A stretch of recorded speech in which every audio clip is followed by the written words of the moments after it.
Hello everyone, brief notes on some aspects of British rule, जो कि आज हम पढ़ेंगे पार्ट थर्ड। ठीक है, ये चैप्टर नंबर 15 चल रहा है हमारा स्पेक्ट्रम की बुक का। और इससे पहले मैंने 2 पार्ट्स जो हैं वो, जिसमें लास्ट पार्ट में हमने सिविल सर्विसेज के बारे में देखा था, वो हमने कर लिया है।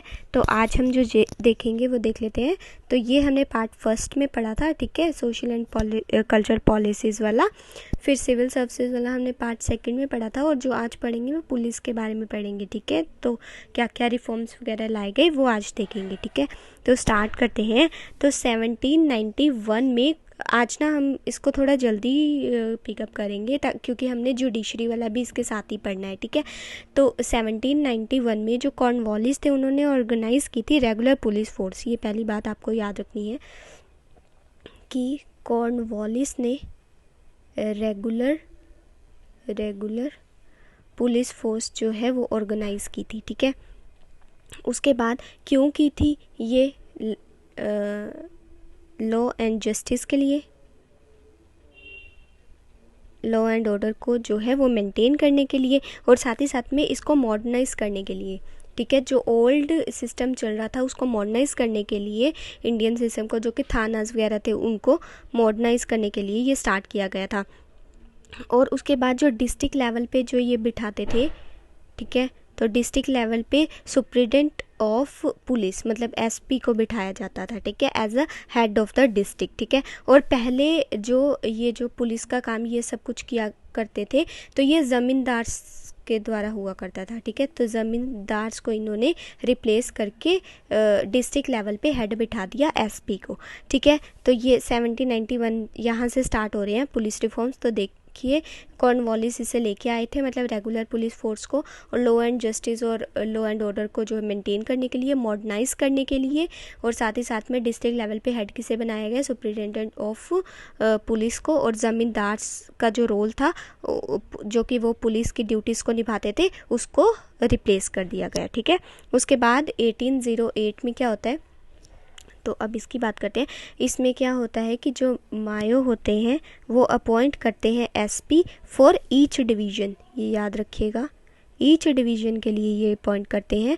लेकिन इसके साथ साथ ये नंबर ऑफ़ स्पाइस को भी जो है वो हेल्प करता है। लेकिन जो स्पाइस होते हैं ना, वो खुद ही लूट पाट करना लग जाते हैं विद द लोकल पीपल्स, मतलब वो खुद ही घपलेबाजी करना शुरू कर देते हैं। तो 1808 में ये है। ठीक है, तो मायो के द्वारा एसपी ईच डिवीज़न के ऊपर बिठाया गया, जिसके अंदर हेल्प मिली स्पाइस को, लेकिन वो खुद ही जो है डिप्रेडेशंस करते थे। डिप्रेडेशंस मीन्स लूट पाट करने लग गए थे with the local people. Okay, उसके बाद 1814 पे चलते हैं। तो अब 1814 की बात करते हैं। इसमें क्या था? By an order of the court of directors, जो दरोगास की अपॉइंटमेंट हुआ करती थी वो की जाने लगी। ठीक है, तो COD कोर्ट ऑफ डायरेक्टर्स के द्वारा जो दरोगास थे, ठीक है, वो अपॉइंट किए जाने लगे।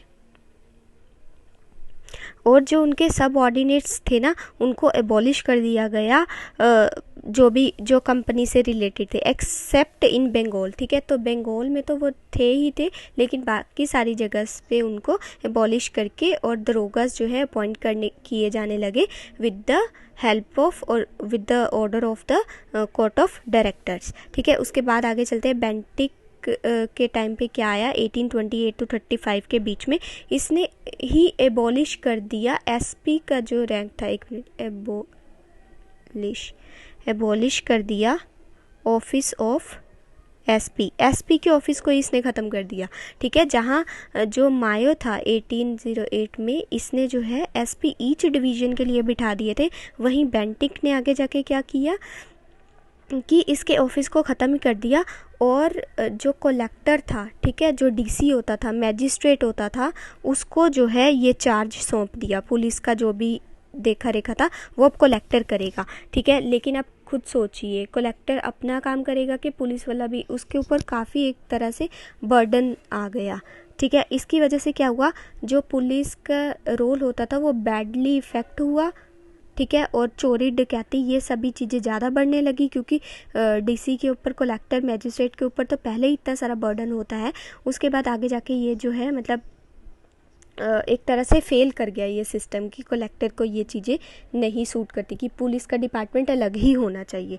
ठीक है, फिर आगे जाके रिकमेंडेशन आती है पुलिस कमीशन 1860 की। यहाँ पे पुलिस कमीशन आएगा जो कि 1860 में आता है। ये फिर कहता है कि इंडियन पुलिस एक्ट होना चाहिए जो कि 1861 में आता है। मतलब ये पुलिस कमीशन कहती है कि एक एक्ट बनाना चाहिए, तो फिर ये बनता है 1861 के अंदर। फिर वो अपनी कुछ रिकमेंडेशंस देता है, वो देख लेते हैं। पहले उससे पहले ये देखिए बेंटिक ने क्या कहा था कि एबॉलिश कर दिया इसने एसपी का ऑफिस और कलेक्टर को सब कुछ दे दिया कि यही संभालेगा, लेकिन उसके ऊपर पहले ही पूरे डिस्ट्रिक्ट का इतना भार होता है तो वो पुलिस की रिस्पॉन्सिबिलिटी उसके ऊपर एक तरह से ओवरबर्डन हो गई और बैडली ऑर्गेनाइज्ड हुआ ये सिस्टम जो भी था बर्डन के कारण। जहाँ पे मायो जो था वो एसपी की हर डिवीज़न हर उसमें अलग अलग अपॉइंट करने की बात कर रहा था और बेंटिंग ने उसे एबॉलिश कर दिया गया जिससे बहुत ही बुरा प्रभाव पड़ा इसके ऊपर। लेकिन फिर पुलिस कमीशन 1860 आता है, वो इंडियन पुलिस एक्ट बनाता है 1861 के अंदर। और फिर जो है इसकी कुछ रिकमेंडेशन आती है जो कि कहती है कि एक सिस्टम होना चाहिए पुलिस का। ठीक है, मेंटेनिंग द विलेज सेटअप, जो मतलब विलेज में भी वो अपना पूरा देख रेख करे। और फिर इसने 3 क्लासिफिकेशंस की थी, वो क्या थी कि जो इंस्पेक्टर जनरल है, ठीक है, इंस्पेक्टर जनरल वो प्रोविंस पे हेड होगा, मतलब स्टेट लेवल पे। फिर जो डिप्टी इंस्पेक्टर जनरल है वो हेड होगा इन अ रेंज। और फिर जो एसपी है वो डिस्ट्रिक्ट के ऊपर होगा। ठीक है, तो ये 3 क्लासिफिकेशन इसके द्वारा की गई। तो जो पुलिस थी वो धीरे धीरे gradually succeeded in the curbing, मतलब वो कर्ब करने लग गई क्रिमिनल्स को, क्योंकि अब एक्ट आ चुका था। पुलिस कमीशन ने बोला था ना कि इंडियन पुलिस एक्ट लेके आओ, फिर उसके तहत ये लेके आए सब कुछ। उससे क्या होने लगा कि जो डकैती क्रिमिनल ये तो जो थे ठगी वगैरह ये कंट्रोल में आने लगी।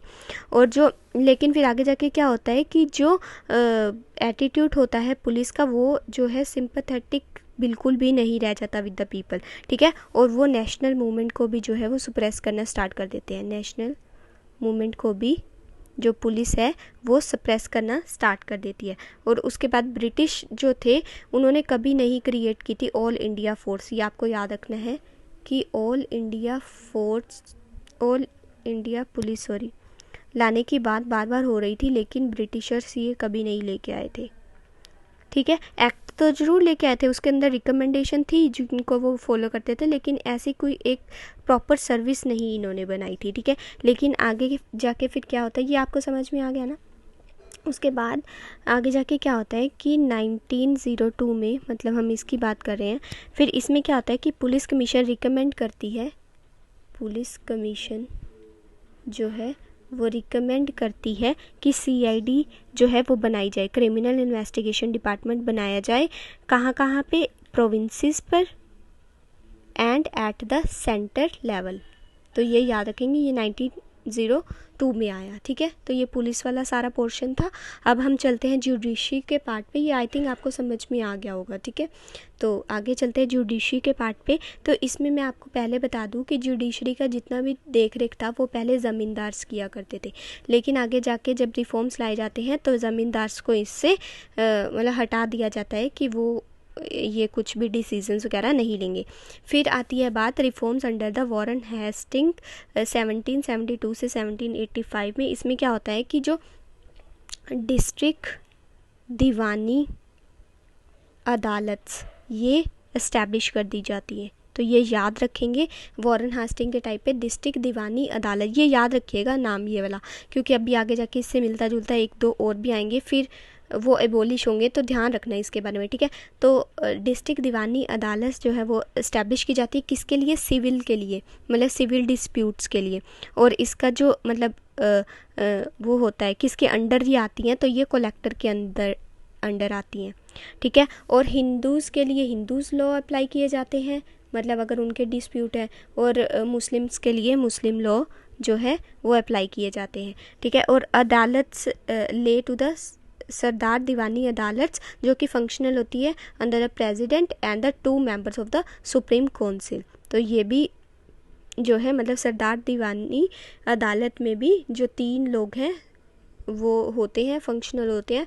तो एक प्रेसिडेंट जो उसकी देख रेख करता है और 2 और भी साथ में मेंबर जो उसको हेल्प करते हैं, ठीक है। उसके बाद आगे जाके क्या होता है, अभी इसमें ही पढ़ रहे हैं हम वॉरेन हास्टिंग वाले में। तो ये तो था हमारा पहला, ठीक है। अब सेकंड की बात करते हैं। सेकंड खुलता है डिस्ट्रिक्ट फौजदारी अदालत। ये किस लिए खोली जाती है? देखो हमने इसमें पढ़ा था कि ये सिविल्स के लिए थी और ये खोली जाती हैं आपकी क्रिमिनल्स के लिए, मतलब अगर कोई क्रिमिनल मारता है, मर्डर वगैरह करता है उसके लिए, इस डिस्प्यूट्स को करने के लिए, ठीक है। क्रिमिनल डिस्प्यूट्स को देखने के लिए क्या खोली जाती है? डिस्ट्रिक्ट फौजदारी अदालत। तो इसमें क्या होता है कि इंडियन ऑफिसर्स जो है असिस्टेड बाय काजीज एंड मुफ्तीज, मतलब एक भारतीय जो ऑफिसर है वो तो हेड होगा लेकिन उसको हेल्प करेंगे काजीज और मुफ्तीज, ठीक है। और इसमें भी वही था कि जो मुस्लिम लॉ है वो यहाँ पे लगाया जाता था ये फौजदारी अदालत में। ये याद रखेंगे कि मुस्लिम लॉज के साथ चलती थी क्योंकि काजी और वो इसको हेल्प करते थे ना इंडियन ऑफिसर्स को, तो यहाँ पे जो है वो मुस्लिम लॉ लगता था। तो ये आप याद रखिएगा। और साथ ही साथ में the approval for the capital punishment, मतलब कैपिटल पनिशमेंट वो फांसी वगैरह की सज़ा भी देने के लिए, और उसकी मतलब अगर किसी ने भी क्रिमिनल लॉ वो किया है, मर्डर वगैरह किया है, तो उसकी जो प्रॉपर्टी है वो भी लेने के लिए सरदार निज़ामत अदालत जो है वो खोली गई मुर्शिदाबाद में, जो कि बंगाल में थी, और उसको हेड करते थे डिप्टी निज़ाम, ठीक है। तो ये भी आप बात याद रखेंगे। मैं कहाँ यहाँ लिख देती हूँ, है ना। तो कैपिटल पनिशमेंट और उसके लिए कौन सी खोली गई? सरदार निज़ामत अदालत मुर्शिदाबाद में, और डिप्टी निज़ाम इसको हेड किया करते थे, ठीक है। उसके बाद आगे जाके क्या होता है कि रेगुलेटिंग एक्ट 1773 में सुप्रीम कोर्ट खोलने की बात की गई। सुप्रीम कोर्ट खोलने की बात की गई 1773 के रेगुलेटिंग एक्ट में। कहाँ पर? कलकत्ता में, ठीक है। और फिर इसमें क्या था कि जो इसमें जो है इंडियंस एंड यूरोपियंस दोनों को जो है दोनों के केसेस जो है वो सुने जाते थे, लेकिन आपको ये याद रखना है कि इसमें जो जज बिठाए जाते थे वो सिर्फ यूरोपियंस होते थे, ठीक है। अब फटाफट से वॉरेन हेस्टिंग वाले को देख लेते हैं। तो इसमें डिस्ट्रिक्ट दीवानी अदालत जो है वो इस्टेब्लिश की गई सिविल डिस्प्यूट्स के लिए, और यहाँ पे जो है वो कलेक्टर के अंडर सब कुछ था, ये देख रेख जो भी करते थे। हिंदूस लॉ लगते थे हिंदू डिस्प्यूट्स के लिए, और मुस्लिम्स के जो जितने भी डिस्प्यूट्स होते थे वहाँ पे मुस्लिम लॉ लगाए जाते थे। और साथ ही साथ में सरदार दीवानी अदालत भी खोली गई जिसके अंदर एक प्रेसिडेंट होता था और 2 मेंबर सुप्रीम काउंसिल के होते थे। और क्रिमिनल डिस्प्यूट्स को सुलझाने के लिए डिस्ट्रिक्ट फौजदारी अदालत जो है वो खोली गई। इंडियन ऑफिसर्स को असिस्ट किया जाता था बाय द काजीज एंड मुफ्तीज, और ये याद रखना है काजीज एंड मुफ्तीज उनको हेल्प कर रहे हैं तो यहाँ पे मुस्लिम लॉ अप्लाई होंगे। और उसके बाद सरदार निज़ामत अदालत ये किस लिए खोली गई? मुर्शिदाबाद में, ताकि कैपिटल पनिशमेंट और the acquisition of the property, जिसने भी गुनाह किया है उसकी प्रॉपर्टी भी ले ली जाए। तो यहाँ पे जो बैठता था, हेड करता था, वो था डिप्टी निज़ाम, ठीक है। और इससे पहले हमने बात की थी ये ज़मींदार का यहाँ पे बिल्कुल रोल जो है वो ख़त्म हो जाता है, ठीक है। ये तो था सारा वॉरेन हेस्टिंग के अंडर। उसके बाद रिफॉर्म्स अंडर द कॉर्नवालिस चलते हैं। कॉर्नवालिस के अंडर क्या आता है? तो डिस्ट्रिक्ट फौजदारी कोर्ट्स जो है वो अबॉलिश कर देगी। मैंने आपको पहले बताया 2 चीज़ें आपको, डिस्ट्रिक्ट जो है डिस्ट्रिक्ट दीवानी अदालत ये सिविल उसके लिए थी, ठीक है, डिस्प्यूट्स के लिए। फिर डिस्ट्रिक्ट फौजदारी अदालत ये क्रिमिनल्स के लिए थी। अब कॉर्नवालिस के अंडर क्या आता है कि फौजदारी वाली जो है ये होती है इसको एबॉलिश कर दिया जाता है। इसकी मतलब इसके बाद जो है वो सर्किट कोर्ट्स जो हैं वो इस्टेब्लिश कर दी जाती हैं। कहाँ कहाँ पर? कलकत्ता, ढाका, मुर्शिदाबाद, पटना, ठीक है, इन जगहों पर ये शुरू कर दी जाती है। मैंने आपको पहले भी बताया यहाँ पे जितने भी जज हैं वो सिर्फ यूरोपियंस हैं, ठीक है।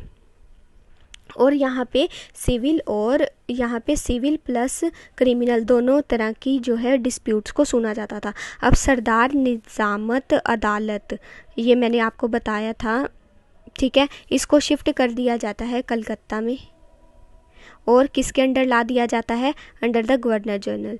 और मेंबर ऑफ सुप्रीम काउंसिल जो है वो इसको हेल्प करते हैं, ठीक है। गवर्नर जनरल को कौन हेल्प करता है, ये सुप्रीम काउंसिल के लोग, ठीक है। और उनके अंदर ही साथ में बिठाए जाते हैं काजी और साथ ही साथ में मुफ्तीज़। मैंने आपको बताया कि जहाँ पे काजी और मुफ्ती आ गए वहाँ पे आपका कौन से लॉ लग रहे हैं, मुस्लिम लॉ की हेल्प ली जाएगी, ठीक है। उसके बाद डिस्ट्रिक्ट दीवानी अदालत जो कि सिविल राइट्स सुना करती थी, अब उनको क्या नाम दे दिया गया, डिस्ट्रिक्ट सिटी या फिर ज़िला कोर्ट, ठीक है। तो जो आज भारत में डिस्ट्रिक्ट कोर्ट्स है ना, उनका पहले नाम था डिस्ट्रिक्ट दीवानी अदालत, ठीक है, लेकिन अब जाके डिस्ट्रिक्ट कोर्ट, सिटी कोर्ट या फिर ज़िला कोर्ट बोल दिया गया। उसके बाद जो कलेक्टर था, ठीक है, डीसी डीएम ये जो होते हैं, ये रिस्पॉन्सिबल थे only for the revenue administration with the no magisterial function. Magisterial function उनको नहीं निभाने, रिवेन्यू एडमिनिस्ट्रेशन उनको संभालना है, ठीक है। ये यहाँ पे थोड़ा सा समझ आया, एक बारी दोबारा से मैं बता देती हूँ कि क्या होता है कॉर्नवालिस के अंदर, कि जो डिस्ट्रिक्ट दीवानी अदालत होती है जो कि सिविल राइट्स सिविल डिस्प्यूट सुनती है, सॉरी, तो उनका नाम चेंज कर दिया गया पहली बात आगे जाके, ठीक है, डिस्ट्रिक्ट कोर्ट्स रख दिया गया। और जो फौजदारी अदालत थी क्रिमिनल से रिलेटेड, उसको जो है अबॉलिश करके सर्किट कोर्ट्स जो है वो खोल दी गई, ठीक है। और कहाँ पे खोली गई, कलकत्ता, ढाका, मुर्शिदाबाद, पटना, और यहाँ पे यूरोपियंस ही जो है वो जज हुआ करते थे। ये सिविल और क्रिमिनल दोनों तरह के जो है वो केसेस को सुना करते थे। उसके बाद जो आपके पास सरदार निजामत अदालत थी, उनको शिफ्ट कर दिया गया कलकत्ता में। गवर्नर जनरल उसका हेड बना दिया गया। सुप्रीम काउंसिल का जो लोग थे वो इसको हेल्प करते थे गवर्नर जनरल को with the help of the qazi and muftis. मैंने आपको बताया जहाँ पे काजी और मुफ्तीज़ होते हैं वहाँ पे मुस्लिम्स लॉ जो है वो अप्लाई होते हैं। उसके बाद जो कलेक्टर है वही जो है डिस्ट्रिक्ट कोर्ट्स की जो रिवेन्यू एडमिनिस्ट्रेशन है उसको देखा करता था, ठीक है।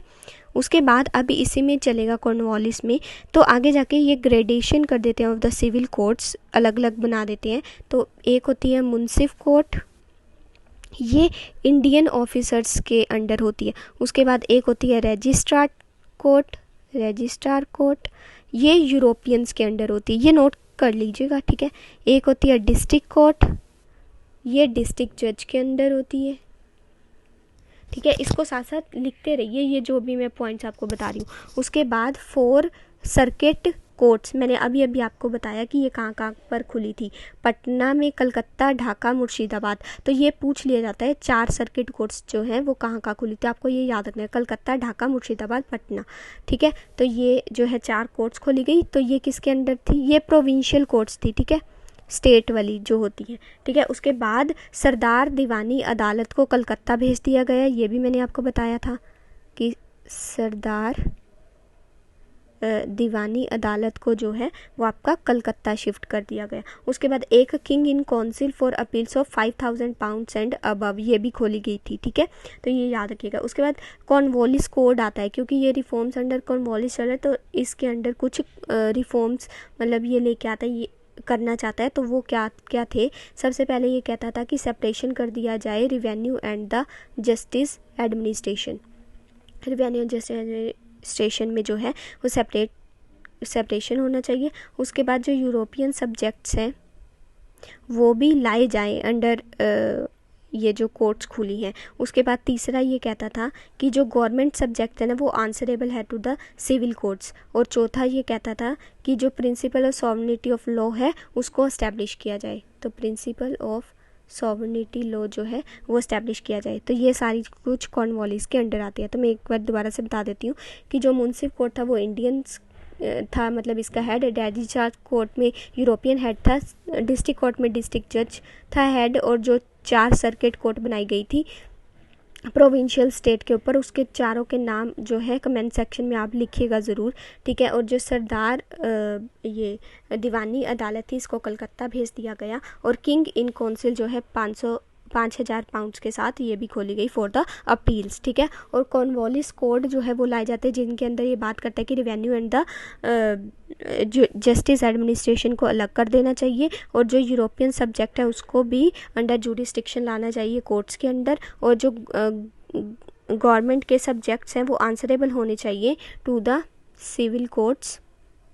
और लास्ट में ये बात करता है कि principle of sovereignty of law जो है उसको एस्टैब्लिश करना है, ठीक है। उसके बाद हम आगे चलते हैं reforms under the William Bentinck. तो ये क्या होता है, इसमें इसके अंदर क्या होता है, जो कि 1828 to 1833 आता है। ये जो 4 सर्किट कोर्ट्स होती हैं, जो कि मैंने आपको बताई थी कि मुर्शिदाबाद, पटना, ढाका और कलकत्ता में खुलती हैं, इसको जो है ये अबॉलिश कर देता है, ठीक है।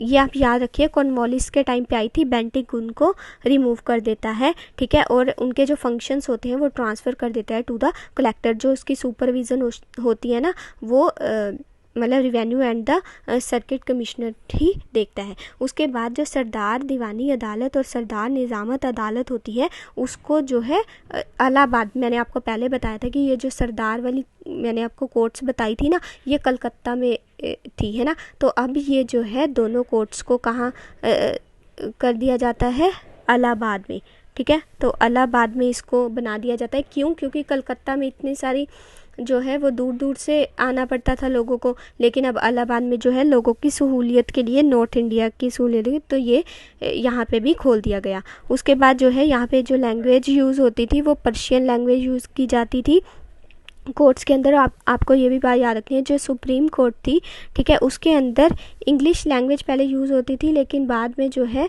इसको भी पर्शियन में ला दिया गया, ठीक है। सुप्रीम कोर्ट में भी पर्शियन जो है वो यूज़ होने लगी। उसके बाद 1833 में क्या होता है, एक लॉ कमीशन सेटअप किया जाता है। ये याद रखिएगा, 1833 में जो है वो लॉ कमीशन सेट किया जाता है अंडर मैकॉले, ठीक है।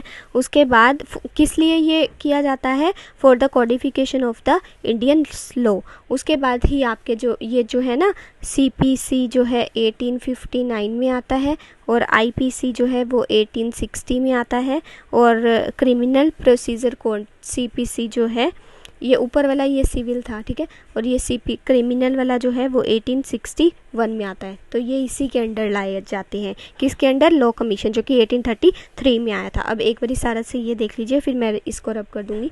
तो इसके अंडर क्या था, विलियम बेंटिंग के अंदर, कि जो 4 सर्किट कोर्ट्स थी उसको एबॉलिश कर दिया गया। जो सरदार वाली कोर्ट थी जो कि कलकत्ता में थी, उसको इलाहाबाद में भी बना दिया गया, ताकि जो नॉर्थ के लोग हैं उनको जो है वो सहूलियत मिल सके।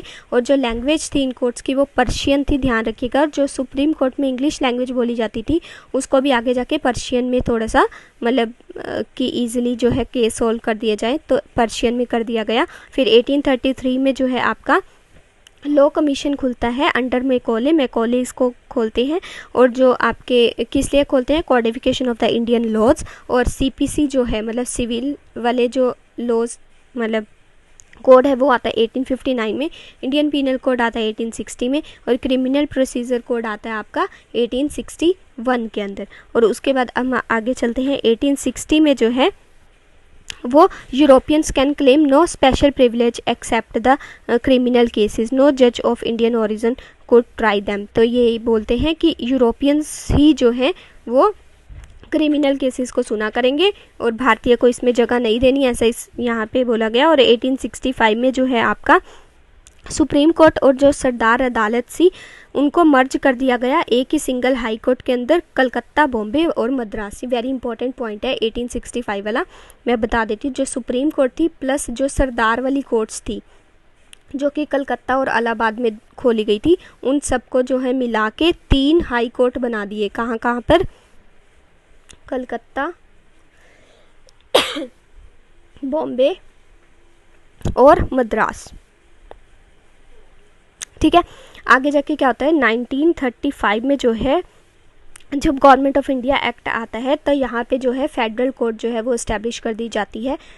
और मतलब ये एक्ट में ये बोला जाता है कि फेडरल कोर्ट स्थापित होगी। तो 1937 में इसे इस्टेब्लिश कर दिया जाता है for the settlement of the disputes between the government and the जो भी लोगों की प्रॉब्लम्स होती हैं वो, ठीक है। उसके बाद ये सब कुछ था अभी इसके अंडर ही।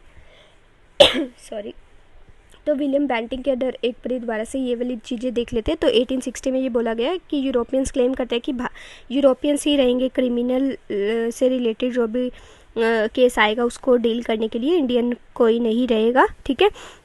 1868 में क्या होता है कि जो 3 कोर्ट्स होती है, सुप्रीम कोर्ट और जो सरदार अदालत होती हैं, उनको 3 हाई कोर्ट्स के अंदर ही ला दिया जाता है, कलकत्ता, बॉम्बे एंड मद्रास।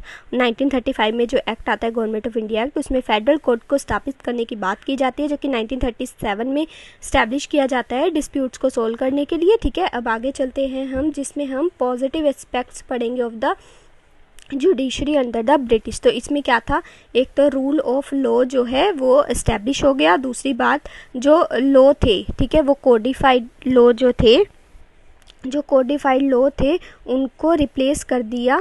मतलब जो पहले रिलीजियस लॉ थे ना और पर्सनल लॉ थे, मतलब पहले रिलीजियस और पर्सनल लॉ चला करते थे, लेकिन अब जो है कॉमन लॉ बना दिए गए, सभी रिलीजन के लिए सेम लॉ, ठीक है। उसके बाद जो फिर आगे जाके इंडियन जजेस को भी जो है मौका देना इन्होंने शुरू कर दिया, ये भी अच्छी बात थी, पॉजिटिव वो था, ठीक है। पहले तो वो कहते थे कि नहीं हम ही सुना करेंगे सभी, लेकिन आगे जाके फिर इंडियंस को भी धीरे धीरे इंक्लूड करना शुरू कर दिया। उसके बाद जो गवर्नमेंट सर्वेंट्स थे, ये इंपॉर्टेंट पॉइंट है, उनको आंसरेबल, मतलब ये बोला गया वो आंसरेबल होंगे टू द सिविल कोर्ट्स, ठीक है। तो पॉजिटिव में हमने 3 चीज़ें पढ़ी हैं कि रूल ऑफ लॉ जो है एस्टैब्लिश कर दिया गया, जो रिलीजियस एंड पर्सनल लॉज थे, ठीक है, उनको कॉडिफाइड लॉज के अंदर एक ही मतलब कॉमन में अंदर ही ला दिया गया। और पहले जो है वो यूरोपियंस जजेस ही सुना करते थे, लेकिन धीरे धीरे जो है वो इंडियंस को भी इंक्लूड करना शुरू कर दिया। और फिर गवर्नमेंट सर्वेंट्स जो थे वो आंसरेबल होंगे टू द सिविल लॉ। अब नेगेटिव एस्पेक्ट्स देख लेते हैं इसके क्या क्या हैं। तो नेगेटिव में यही है कि जो जुडिशियल सिस्टम था वो एक तो कॉम्प्लिकेटेड हो गया था और साथ ही साथ में एक्सपेंसिव हो गया था, है, ठीक है। और उसके बाद फॉल्स एविडेंस और ऐसी चीज़ें सामने आने लगी कि ठीक है अगर किसी ने मर्डर नहीं भी किया, लेकिन अगर वो गरीब वगैरह है तो अमीर जो है उसको दबाने की कोशिश करने लगा, ठीक है। और सबसे बड़ी बात कि डिलेड जस्टिस, इतने केस जो है वो पेंडिंग पड़े रहते थे, जल्दी से उनकी सुनवाई नहीं होती थी, ठीक है। और फिर ओवर बर्डन हो गई थी जुडिशरी, ठीक है। और साथ ही साथ में जो यूरोपियन जजेस हैं वो फैमिलियर नहीं थे, जो कि भारतीय के जो लॉज एंड ट्रेडिशन थे तो वो अपनी चलाते थे और भारतीय अपनी उनके अकॉर्डिंग चला करते थे। तो ये कुछ चीज़ों का सामना जो है वो करना पड़ा जुडिशरी में। तो ये नेगेटिव एस्पेक्ट दोबारा से देख लेते हैं कि जस्टिस में डिले होने लगा, फॉल्स एक्विजिशंस एविडेंसेस जो हैं वो सामने आने लगे, कॉम्प्लिकेटेड प्रोसेस और एक्सपेंसिव होने लगा, ओवर बर्डन होने लगी जुडिशरी, इतने सारे जो केसेस थे वो पेंडिंग पड़े रहने लगे। यूरोपियन जो जजेस थे वो भारतीय के जो लॉज ट्रेडिशन है उनको नहीं समझ पाते थे। तो ये सब कुछ जो है वो नेगेटिव एस्पेक्ट्स में आएगा आपका, ठीक है। आई थिंक आपको ये समझ में आ गया होगा। नेक्स्ट लेक्चर में हम बात करेंगे डेवलपमेंट ऑफ द कॉन्स्टिट्यूशन और इसमें ये जितने भी चार्टर एक्ट्स हैं उसको हम डिस्कस करेंगे। Thank you.